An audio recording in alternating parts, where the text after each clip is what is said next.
আল্লাহর ওলিরা দুনিয়াতে যেমন একটা আয়তনের ভিতরে থাকে, কিন্তু দুনিয়া থেকে বিদায় হওয়ার পর রূহানি ভাবে তারা বিচরণ করার ক্ষমতা আছে না নাই? সেই আল্লাহর ওলিদের পক্ষে থাকলে হবে মুমিন, আর আল্লাহর ওলির বিরুদ্ধে চলে গেলে স্বয়ং রব তার বিরুদ্ধে যুদ্ধের ঘোষণা করে। কথা বলেন ঠিক না বেঠে? সেখানে আমি ইনশাআল্লাহ থাকবো। এই মাহফিলটাকে আমি শুনেছি অনেক বাধা বিপত্তি করেছি। এরা মনে করছে আয়া করছে, মনে করছে যে এখন আমরা কেডা আছে। এরা এটা বুঝে না যে মৌলবীরা বাধা দেয়। রাজনীতিতে তারা অনেক কিছু হইতে পারে, কিন্তু দলিলের মোকাবেলায় সুন্নিদের সামনে তারা কলা পাতা হয়।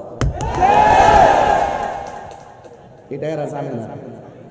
এদের কতটুকু ধর্মীয় দৌড় আছে এটা আমরা জানি। রাজনীতিতে ওরা একটু আগে, অনেকে মনে করে আগে আছে, আমি মনে করি না। কিন্তু এদের চরিত্র হলো দুশ্চরিত্র, তারা গুপ্ত রাজনীতি করে। যে আসবে তার পিছনে তিনটা ভাগ করে গোপনে গোপনে লুঙ্গি তুলে থাকে, চা বিস্কিট খায়। হ্যাঁ, সুযোগ পাইলে দেখবেন আব্বা ডাকবে, সুযোগ পাইলে খালাম্মা ডাকবে, সুযোগ পাইলে আবার দেখবেন, সুযোগ পাইলে আপনার বিপরীতে দাঁড়াই যাবে। ওই যে আমার ভাই কইছে না, ওই মন্দির পিছনে লয়া টুপি টাপি লাগায় সামনে বইয়া রয়েছে, এটা হলো বুট ফাইবার লেখা। মূলত হিন্দুদেরকে ভালোবাসা এরা গেছে না। কথা কন ঠিক না? এই সমস্ত বিষয়াদিগুলো আমরা জানি দিকা, এই জন্য আল্লাহর রহমতে আমাদেরকে ফাঁকি দেওয়া সম্ভব না। দেখছেন না, গত বর্ষ দিনের আগের দিন এক বেলায় নবী শব্দের অর্থ করে সাংবাদিক তারা এমন ধরা ধরছি 3 দিনের মাথায় মাপ চাইতে বাধ্য হয়েছে। তোমরা তাদেরকে বড় হুজুর মনে করো, আমরা ধরলে তারা আমার মাপ চায়। তোমাদের কাছে তারা বড় হুজুর হইতে পারে, কিন্তু আমার কাছে কিছুই না। কথা কন ঠিক কিনা? এই জন্য আজকে যারা এখানে এসেছেন, আবার দেখলাম ওই অনেক দালালও আছে, তাদের পক্ষে কণ্ঠে সুর মিলায়। কথা কন ঠিক কিনা? তো এই জন্য আমি পরিষ্কার ভাষায় বলতে চাই, আমরা এখানে যারা আসছি দেখেন একটা লেখা আছে হযরত ফকির সবর আলী শাহ রহমাতুল্লাহ আলাইহি 56তম উরুস মুবারক। সাধারণ কথা না বাবা, এই 56 বছরের ইতিহাসে এটা সংগ্রামের আগে থেকে শুরু হয়ে গেছে। এই 56 বছর বয়সের বহুত 56 জন এই মাহফিলের কর্মী, মাহফিলের উদ্যোক্তা, তারা কবরে এতিম হয়ে শুয়ে রয়েছে। কথা বলেন ঠিক কিনা? এই মাহফিল আবার 112তম হওয়ার আগে আমরা যারা এখানে আছি ম্যাক্সিমাম মানুষ অন্ধকার কবরে চলে যাবে। আজকে আমরা তাদেরকে গভীর শ্রদ্ধার সাথে স্মরণ করছি, যারা এই মাহফিলটাকে আজকে মাহফিলটাকে চারা লাগাই গেছিল। আজকে সেই মাহফিলের গাছ উঠে গেছে, ডালপালা হয়ে গেছে, ফুল ফুটেছে, ফল ধরেছে। আমরা আজকে রহমতের প্রেম খেতে এসেছি।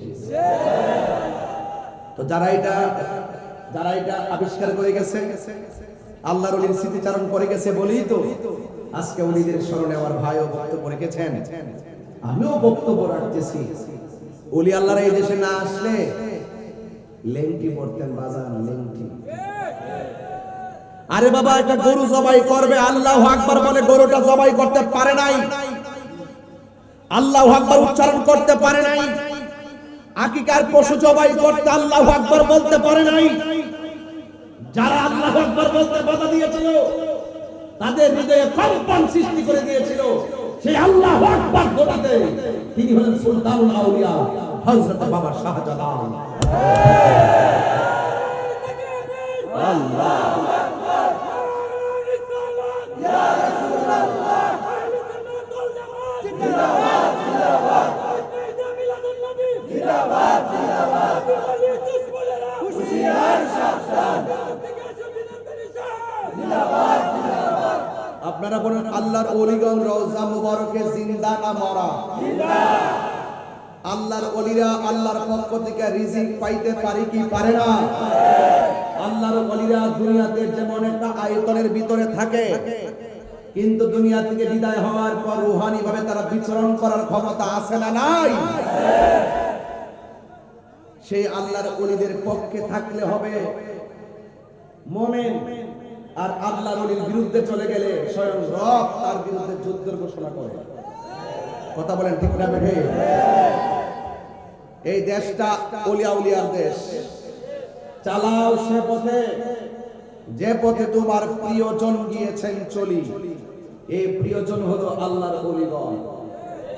আমি গতকাল সিলেট থেকে মাহফিল করে এসেছি, আগামীকাল ধোয়াভাঙ্গা, কালকে এরপরে দিন কুমিল্লা, মাগরিবের পরে কুমিল্লা থেকে মাহফিল করেছি আমরা চট্টগ্রাম হাটহাজারী, ডাবল মাহফিল, কুমিল্লা থেকে চট্টগ্রাম হাটহাজারী।